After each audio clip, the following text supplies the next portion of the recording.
Kita semua tahu kalau TikTok adalah salah satu platform terbesar di dunia pada saat ini. Kita juga tahu kalau di TikTok kita bisa ngelihat banyak sekali jenis dan tipe konten yang beragam. Tapi di balik itu semua, ternyata ada banyak orang yang membenci TikTok. Lebih tepatnya, membenci netizen TikTok. Ada yang bilang bahwa netizen TikTok adalah netizen paling sampah. Selain karena konten kreator yang melakukan banyak sekali hal kontroversial kayak anggaplah Willy Salim yang mau mengalahkan MrBeast beberapa waktu lalu. Atau yang paling sering dibahas dari dulu kayak konten cewek-cewek erotis lah, cowok yang joget-joget, dan masih banyak hal lain.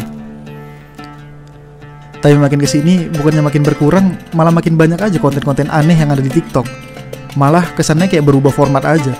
Yang dulunya isinya slow-mo alay dan cowok-cowok joget, sekarang diganti sama tren-tren aneh kayak We listen, we don't judge. Dan juga munculnya standar dengan parameter yang aneh dan gak masuk logika, yang mana sekarang orang banyak bilang standar TikTok. Jadi, apa yang sebenarnya terjadi dengan TikTok?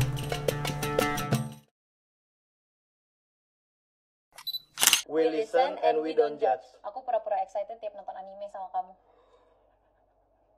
We listen and we don't judge. Sebenarnya kadang aku pura-pura nggak tahu sesuatu supaya kamu merasa pinter. Atau enggak, supaya kamu jelasin aja ke aku.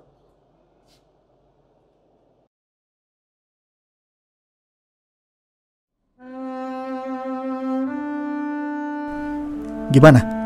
Kedengeran biasa aja kan sebenarnya? Fine-fine aja kan tren ini? Tapi kata fine dan biasa aja itu bakal langsung hilang kalau kalian explore tren ini lebih dalam lagi. Makin dalam kalian explore tren ini, bakal makin banyak hal aneh dan gak masuk akal yang kalian temui. Kayak gini misalnya.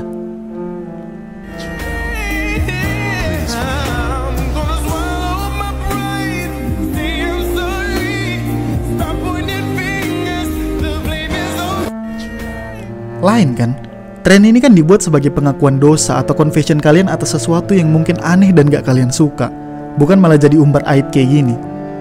Ya mungkin itu adalah salah satu pengakuan dosa yang kalian perbuat. Tapi etis gak sih kalau kalian harus umbar yang kayak gini di media sosial? Dan yang lebih gobloknya lagi adalah tren ini jadi wadah untuk orang yang benar-benar tolol untuk mengungkapkan ketololan dia supaya dianggap beda sama orang lain. Tapi dia gak mau dibully dengan cara sembunyi di balik kata we don't judge itu tadi. Yang pada akhirnya ketika dia udah diamuk netizen, dia bakal ngomong, lah trennya kan memang kayak gitu. Kan tolol ya. Iya emang sebenarnya dia nggak salah pakai tren itu untuk melakukan confession terhadap kelakuannya sendiri. Tapi ini bisa jadi salah satu contoh bahwa dengan adanya tren we listen we don't judge ini, jadi banyak orang-orang tolol yang pengen akunnya rame dengan cara mengumbar kelakuan tololnya dia ke media sosial. Tapi dia sendiri tuh sebenarnya nggak siap untuk dikatain orang lain. Karena ya lagi-lagi dia bisa sembunyi di balik kata we don't judge itu tadi. Pada akhirnya tren ini jadi wadah buat orang-orang denial yang pengen akunnya rame dengan cara ngumbar aib dan kelakuan anehnya sendiri tanpa pengen dihujat. Padahal faktanya netizen tuh sebenarnya nggak peduli-peduli amat dengan kata we don't judge itu tadi. Ya karena mereka tetap bisa ngehujat kau tanpa peduli apa yang terjadi sama kau ke depannya. Mau kau habis itu nyesel, down, bahkan depresi ya mereka nggak peduli karena kau sendiri yang ngumbar aibmu di sosial media kan. Jadi ya tahankan kau lah. Walaupun ada juga sebenarnya netizen yang malah support dan ikut-ikutan kayak gini nih. Yang jadi makin memperkuat lagi bahwa TikTok dengan tren anehnya ini ya memang isinya kebanyakan orang tolol aja. Ya walaupun nggak semua kayak gitu sih. Selain tren we listen and we don't fucking judge yang aneh itu tadi, ada lagi nih hal goblok yang dilakuin sama orang-orang di TikTok. Ya, kita semua pasti ngerti dan paham betul lah bahwa di negara kita tercinta ini kita bebas berpendapat dan gak ada batasan untuk kita menyuarakan sesuatu selagi itu gak melanggar norma yang ada di society.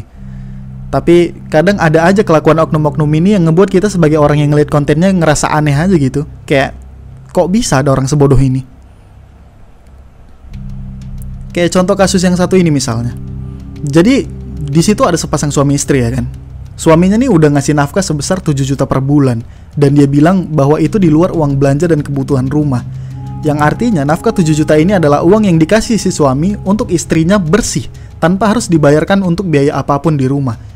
Berarti dapat kita asumsikan bahwa uang ini bisa dipakai istrinya untuk ya misal shopping di mall atau sekedar nongkrong cantik mungkin sama bestie-bestinya. Dan jujur aja 7 juta itu bukan nominal yang kecil untuk rakyat jelata kayak kita ini. Tapi kok bisa-bisanya si suami dikatain mokondo hanya karena istrinya beranggapan bahwa standar cewek sekarang adalah 15 juta per bulan. Dan yang lebih wow lagi adalah si suami ini bilang kalau dia juga udah ngasih 3 juta per bulan untuk orang tuanya si cewek, dan juga 6 juta per semester untuk biaya kuliah adik dari istrinya itu tadi. Jadi total si suami udah ngeluarin biaya 96 juta per 6 bulan atau sekitar 16 juta per bulan hanya untuk ngebiayain si cewek beserta keluarganya. Dan perlu diingat, semua nominal itu belum termasuk biaya belanja bulanan dan keperluan rumah.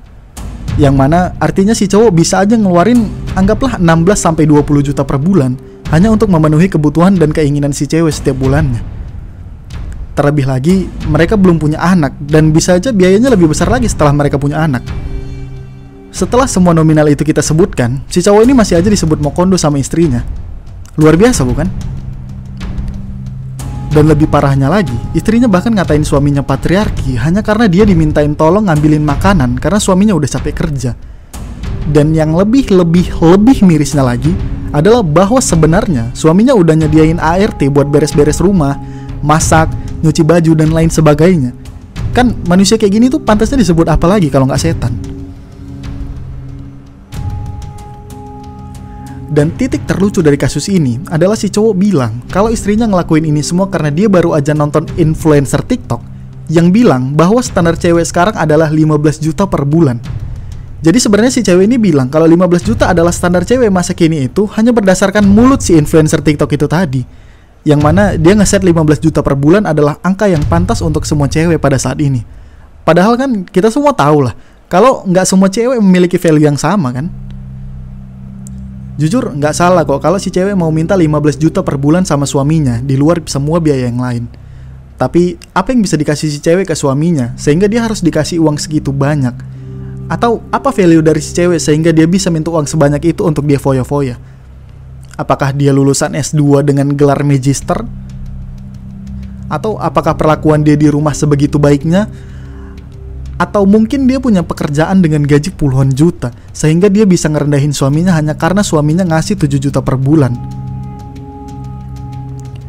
Well, kalau kita ngelihat dari apa yang udah dijabarkan si cowok, sebenarnya kita nggak ngelihat satupun value dari si cewek yang kita sebutin tadi. Kalau dia berpendidikan, nggak mungkin hal yang kayak gitu keluar dari mulutnya. Kalau perlakuan dia di rumah itu baik, nggak mungkin juga dia ngatain suaminya patriarki hanya karena dimintain tolong buat ngambilin makan. Dan kalau dia punya pekerjaan dengan gaji puluhan juta, nggak mungkin juga dia minta uang sebanyak itu ke suaminya. Karena sebenarnya penghasilan dia sendiri juga udah lebih dari cukup untuk dia foya-foya.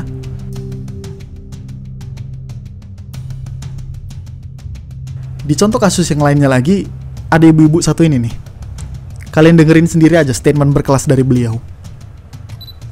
Halo ladies, jangan support cowok, mau itu pacar atau suami kamu secara finansial. Si cowok, si suami nggak bisa belanjain, kamu yang belanjain. Suami kamu kesulitan keuangan, kamu yang bantuin. Sampai di sini masih begitu. Stop mulai sekarang. Si cowok juga jadi males cari duit, ya kan? Dia selalu akan mengandalkan kamu. Mulai sekarang, simpan aja uang kamu. Kalau suami kamu nggak bisa bayarin uang sekolah anak-anak, nggak apa-apa, anak-anak di rumah aja dulu. Kalau suami kamu nggak bisa bayar listrik, ya udah gelap-gelapan aja dulu. Jadi cewek relax aja, udah. Tetap di feminim energi kamu aja. Jadi cewek pintar. Jujur, aku fine-fine aja kalau dia bilang cewek bakal rugi kalau pada akhirnya si cowok malas-malasan dan selingkuh setelah dibantu dari segi finansialnya.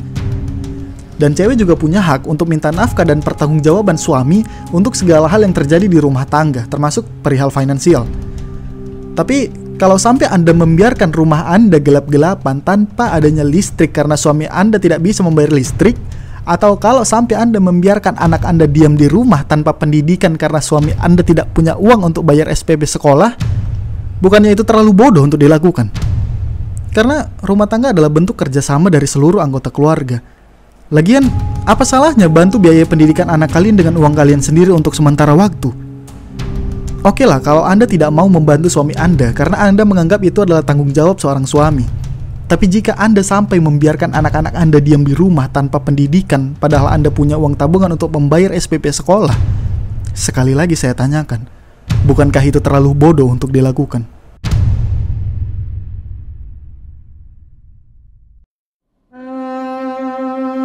Ya itu tadi hanyalah beberapa contoh dari kebodohan yang ada di TikTok. Standar-standar yang aneh, kelakuan-kelakuan bodoh, pola pikir yang gak masuk akal, dan masih banyak lagi kebodohan-kebodohan yang bisa kalian temukan di TikTok.